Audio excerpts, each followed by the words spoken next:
ஆன்மீகம் அப்படின்னாலே அசைவம் அப்படின்ற ஒரு விஷயத்த பெரிய ஒரு எதிரியா தான் இந்த நாள்ல பார்க்குறோம். உண்மைதானா அது? ஆன்மீகவாதிகளோ இறை அருளை வந்து அடையணும்னு நினைக்கிறவங்க அசைவம் சாப்பிடக்கூடாது, உயிர் கொலை இருக்கக்கூடாதுன்னு சொல்றாங்களே, இது உங்களுடைய பாயிண்ட்ல இருந்து எப்படி பார்க்குறீங்க? நான் உங்ககிட்ட ஒரு கேள்வி கேட்குறேம்மா. நீங்க தான் வந்து என்ட்ட கேட்குறீங்க. நான் உங்ககிட்ட ஒரு கேள்வி கேட்குறேன். உங்களுக்கு வந்து உங்க ஒரு ரோட்ல ஒரு சிங்கம் நடந்து போகுது.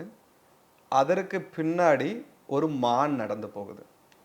வண்டிய வந்து வேகமா ஒரு டிரைவர் வண்டி ஓட்டிட்டு வராரு. அந்த 2ல எதையாவது ஒண்ணு அடிச்சா தான் அவரு அத கடந்து போக முடியும். ஏன்னா இதுக்கு மேல பிரேக் அடிச்சாருன்னா இவருக்கும் உயிருக்கு ஆபத்து வரும். அப்போ அவர் என்ன பண்ணுவாரு? மானே தானே. எதையாவது ஒரு 2 உயிரை அடிச்சிருவார். ஓகேங்களாம்மா? அந்த டிரைவரே அவருடைய குடும்பத்தோட ரோட்ல நடந்து போயிட்டு இருக்காரு. வண்டி ஓட்டுறது சிங்கமா இருந்ததுன்னா என்ன பண்ணும்?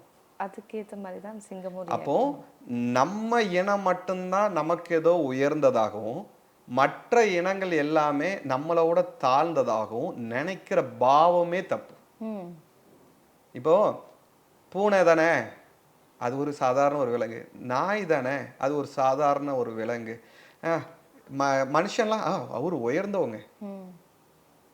மனிதர்களுக்குள்ள பாகுபாடு இருக்கக்கூடாதுன்ற மாதிரி உயிரினங்களுக்குள்ள பாகுபாடு பாகுபாடு. இருக்கு. ஏன்னா எனக்குள்ள என்ன ஆத்மா இருக்குதோ, அதுக்குள்ளயும் அதே ஆத்மா தான் இருக்கு.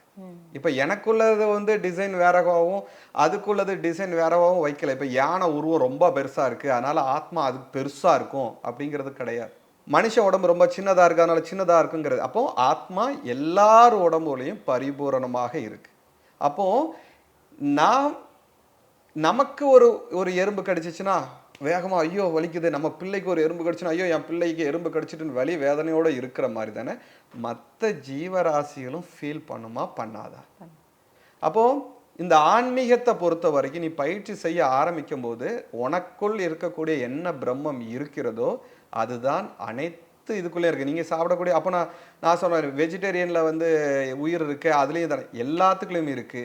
ஆனால் மனம் இருக்கக்கூடிய எந்த ஜீவராசிகளையுமே நம்ம வந்து துன்புறுத்தாமல் நம்மளுடைய முன்னோர்கள் முடிந்த அளவுக்கு நம்ம வந்து சைவத்தை பின்பற்றினால் உனக்கு வந்து நல்லது அப்படிங்கிற மாதிரி சொல்றாங்கம்மா.